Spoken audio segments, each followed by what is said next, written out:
Gente amada, gente querida, paz do Senhor Jesus. Eu vou ler um texto que eu já o preguei diversas vezes, das mais variadas formas, e isso é um desafio que eu faço-me de contínuo. Voltar ao mesmo texto, lê-lo outra vez. Algumas vezes eu faço na minha primeira percepção, depois eu leio em outras traduções, depois eu vou aos comentaristas, a fim de que a gente possa aumentar a nossa compreensão, entendendo que a Bíblia, a palavra de Deus, ela de fato é uma fonte inesgotável.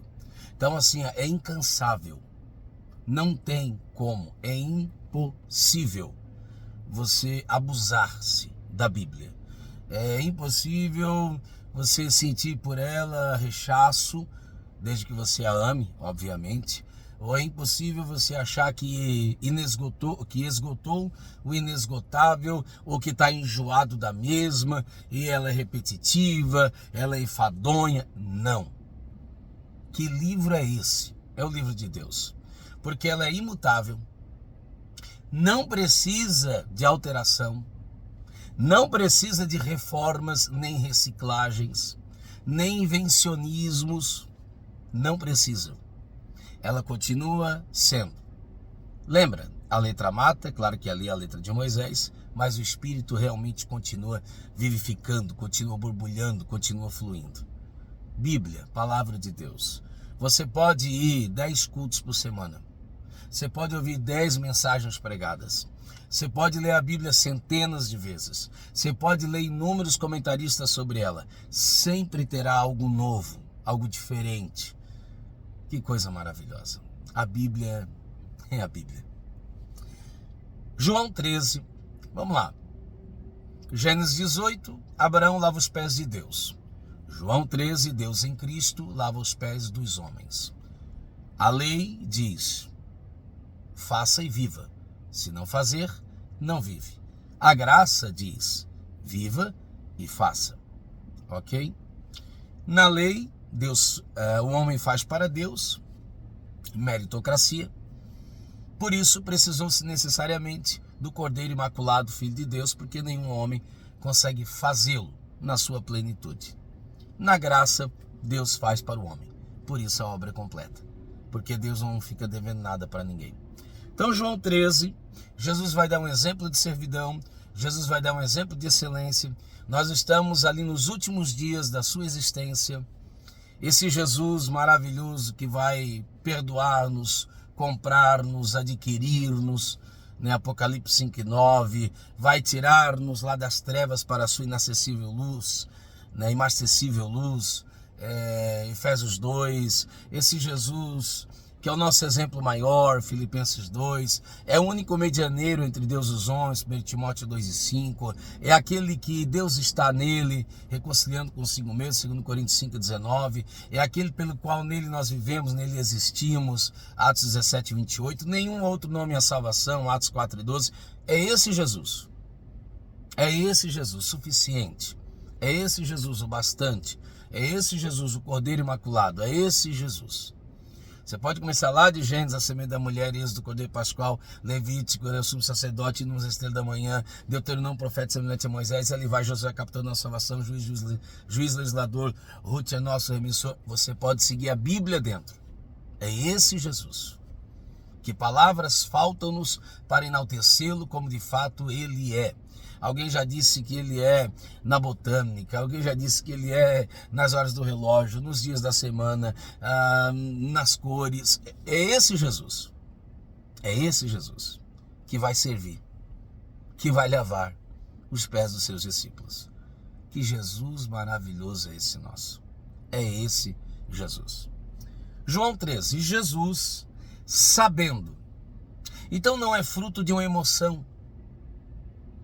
É racional, com toda razão plena. Jesus sabendo que o Pai tinha depositado nas suas mãos todas as coisas. Então eu só consigo cumprir com excelência quando eu entendo de quem eu recebi. E eu recebi de quem? Do Pai. Não é pesaroso para mim servir alguém. Não é humilhante para mim servir alguém. Não é para mim vexatório ou opróbrio. Temos que tirar esse estrelismo, essa mania de gigantismo. Gente, a gente ouve tanta coisa para a nossa tristeza. Lembro-me de um pastor amigo meu, cara crente, cara abençoado, mas me falou uma besteira, duas besteiras na mesma frase, que eu fiquei horripilado. E olha que é um cara que eu respeito. Ele disse-me assim: certa feita eu tomei uma palavra, disse-me ele. Eu não era nada, eu não era ninguém, eu era só um evangelista. Eu quase infartei. Como é que é? Você não era nada, você não era ninguém, você é só um evangelista, era só um evangelista. É pouco isso? Só um evangelista é pouco isso? Gente, doutorado, eu não sou. Talvez alguém me ouça aí e o seja. Parabéns, parabéns. Mas Lucas foi quem foi, não porque era um doutor. Se Lucas fosse um doutor, não que isso fosse pouco, poderia ter contribuído muito no seu tempo, seus dias odiernos, seu mundo secularizado em que ele estava envolto, poderia servir com excelência, abençoar, salvar vidas, tudo isso, mas ficaria esquecido com o passar do tempo. Mas Lucas é Lucas porque ele é um evangelista. Então, Colossenses 4,14 nunca o nega que ele é um médico amado, mas fato é, ele é um historiador e ele é um historiador do sagrado. O único escritor gentílico do Novo Testamento. Na verdade, podemos dizer que de toda a Bíblia, haja visto que lá no livro de Daniel você tem um espaçar, né, que um escritor gentílico, né, escreveu parte, mas assim, um livro como um todo, somente Lucas.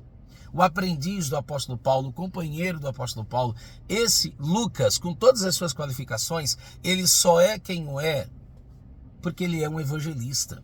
Então eu nunca serei um doutor, como Lucas o foi, mas eu posso ser um evangelista. Na mesma frase, voltando à história do pastor, o pastor equivocadamente cometeu dois equívocos. Primeiro ele disse: eu era só um evangelista. E eu apreciava determinado pregador. Até que, disse ele, fui num evento de pequena envergadura. E quem estava lá pregando? Num culto de terça, o ciclano de tal. O grande ciclano de tal. Gente, é pasmo ouvir isso. E eu não ouvi isso a semana passada, faz tempo. Fazem anos que eu ouvi isso. Eu pensei, como assim, só um evangelista? Só um evangelista, o cara era miserável, pecador, desgraçado, moribundo, ia para o inferno. Agora ele é um evangelista e acha pouco. E pior, ele acha que o outro não está em alta, em voga, porque ele estava pregando num culto de terça. É desprezível pregar num culto de terça, porque ele estava pregando para poucas pessoas. Gente, que evangelho é esse? O sangue de Jesus tem poder, que Deus nos sare. Onde é que eu vou mensurar a importância da mensagem da E Jesus, o mestre, que pregou para uma pessoa, João 3, pregou para uma pessoa, João 4, atravessou o mar e a tempestade para ganhar uma pessoa, Marcos 5, Gadareno. E Jesus, gente, pelo amor de Deus, e Jesus foi a Jericó, olhou para uma árvore, disse: desce, Zaqueu. Gente, e Jesus? Então, pelo amor de Deus, liberte-se desse gigantismo, dessa mania de grandeza. Isso não é divino. De sorte que há de vós o mesmo Espírito que houve em Cristo Jesus. O meu Jesus está lavando os pés dos discípulos. E isso não diminuiu, isso não diminuiu. Sabe por quê? Porque ele sabia o que o Pai tinha depositado em suas mãos. Ele sabia o que estava em suas mãos e quem havia dado. Então não é porque ele vai lavar os pés dos discípulos que ele vai se diminuir. E se fosse de diminuir-se aquele que havia, como nós cantamos, deixou o esplendor de sua glória, sabendo seu destino aqui, não tem problema nisso. Se o Rei dos Reis, o Senhor dos Senhores, o dono de tudo e de todos, fez isso, qualquer coisa que você faça não é humilhante. Pregar para uma igreja pequena, meu irmão, é uma honra, é um privilégio. Pelo amor de Deus. Que o Pai tinha depositado nas suas mãos todas as coisas. E agora? E que havia saído de Deus e que ia para Deus. Então veja bem. Porque eu saí de Deus, minha pedigree, da onde eu vim, no caso de Jesus, não me isenta da responsabilidade. Não me deixa isento de lavar os pés dos discípulos, de comer com pecadores, de tocar e ser tocado por leprosos, entendeu? De pegar a criança, colocar no colo, de chorar, revelar as minhas emoções, chorar uma, chorar duas, chorar 3 vezes, de trabalhar numa carpintaria, porque eu vim de lá, do alto, de cima, de Deus. Eu tenho um propósito pelo qual eu irei executá-lo e eu irei servir com excelência. Estou falando a lá Jesus. Nada disso isenta-me, nada disso torna-me menor em fazer essas coisas do cotidiano, ainda que o indivíduo venha de Deus. E mais, vai para Deus. E orou na oração sacerdotal, João capítulo 17, verso 4. Glorifica-me, ó Deus, com a glória que eu tinha antes. E que eu vim aqui e cumpri o propósito. Então eu termino dizendo que esse é o propósito do vídeo. Sabe quando que eu e você, nós cumpriremos o propósito? Quando a gente entender quem nos chamou. Quando a gente entender quem colocou em nossas mãos aquilo que nos fora dado para fazer. Quando a gente entender da onde a gente veio, origem, e para onde a gente vai, destino, céu. Ah, eu não prego se não tiver número X de pessoas. Desculpa, você não entendeu nada. Não sabe quem te deu, não sabe o que foi te dado. Você não sabe de onde veio, você esqueceu para onde você vai. E desculpa, você não consegue me servir. Não consigo ser servido por alguém que não teve essa compreensão. Desculpa. Eu sei, vai contra a tietagem gospel, eu sei, vai contra o estrelismo, eu sei, não é uma mensagem popular, você ridicularizado, você chamado de fanático, de fanfarrão, de fariseu, não tem problema nenhum. Ah, isso é humilhante. Não é. Porque se o meu Jesus, sendo quem o é, desce dos céus, lava os pés dos discípulos, seria humilhante para mim pregar numa igreja pequena? Será humilhante para mim pregar num culto doméstico? Será humilhante para mim? Gente, não há o que há de humilhante. Eu já fiz isso e é uma alegria, é uma honra. Qual é o problema? Já fiz isso, não foi uma vez só, de limpar uma igreja, o banheiro, o vaso sanitário. Qual é o problema? É uma honra. O meu Jesus lavou os pés dos discípulos.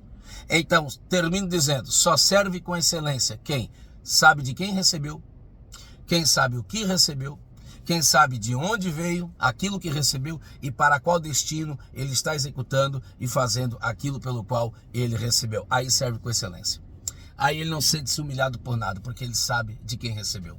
Ele sabe o que recebeu. Está em suas mãos porque veio das mãos de Deus e sabe que um dia para Deus ele terá de devolver. Jesus, nosso exemplo melhor. É a única maneira de nós exercermos e fazermos algo com excelência. Você pode usar a Siri